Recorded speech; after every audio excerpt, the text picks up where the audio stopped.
Hi everyone, welcome to this week's Lead Nudge.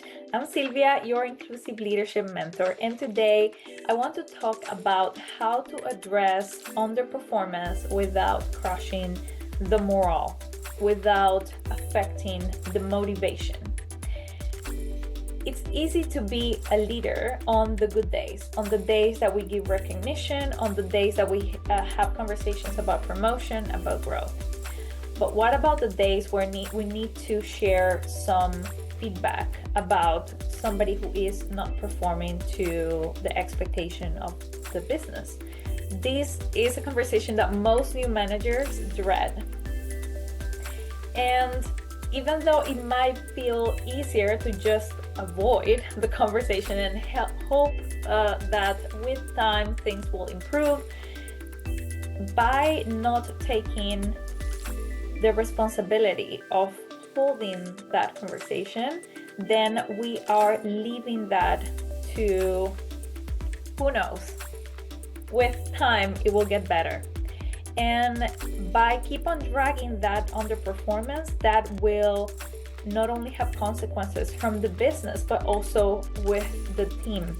Because by not addressing somebody who is not performing to the expected level, then it crushes the entire team's morale and it crushes the productivity. Because from the rest of the team perspective, if you see somebody, your colleague, that is not acting, that is not behaving, that is not delivering to the expectations of the company, why would the rest of the team want to keep on dragging and want to keep on over-delivering to cover what somebody else is not? So as a leader, that is a conversation that you need to manage. And so I want to give you a couple tips that can help to make this conversation a bit less difficult, and maybe to focus less on an accusation or less on the individual and more about making a collaborative effort into improving this person's performance, and to add a layer of curiosity to understand what has happened that led into this type of delivery. So the goal here is not to blame, is not to pinpoint, is more to understand and make a plan on how to support. So I want to bring an example on how a conversation might look like, on how one of the frameworks that I have used in the past, and this is the C.O.R.E framework. It's called C.O.R.E. And the focus here is to separate the person from the behavior, right? We are not criticizing the individual.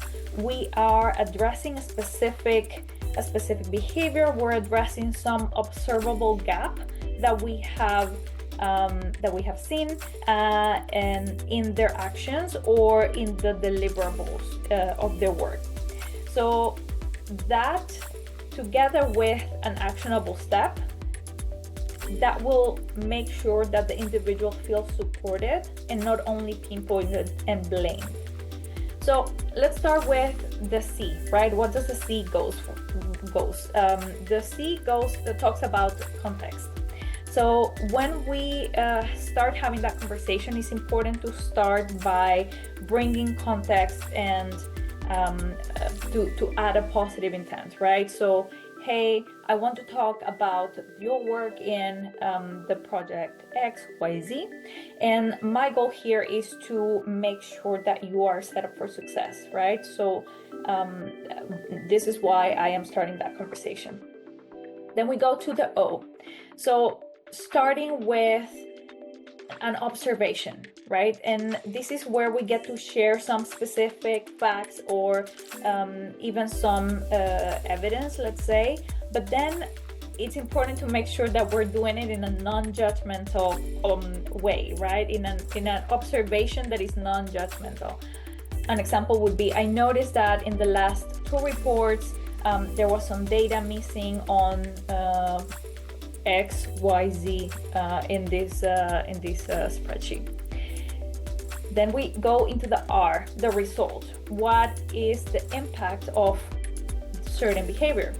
So the result of that missing data is then that there was no way that our marketing team, our leadership team, could make a decision about moving forward with this campaign, with this project. And then the last one, which is my favorite, which is about engage.